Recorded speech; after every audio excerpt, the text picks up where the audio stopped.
ढोलगिरी सदनाथ संस्कृत श्लोकं प्रस्तुतं करोमि। मनसा सततं स्मरणीयं वचसा सततं वदनीयं लोकहितं मम करणीयं लोकहितं मम करणीयं न भोगभवनरमणीयं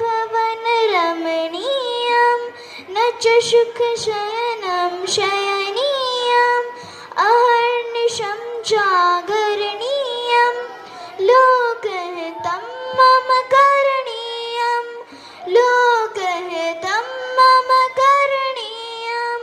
न जातु दुःखं गणनीयं न च निजशोक्यमननीयं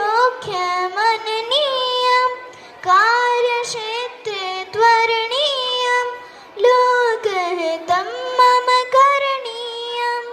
लोकहितं मम करणीयं दुःखदसागरे तरणीयं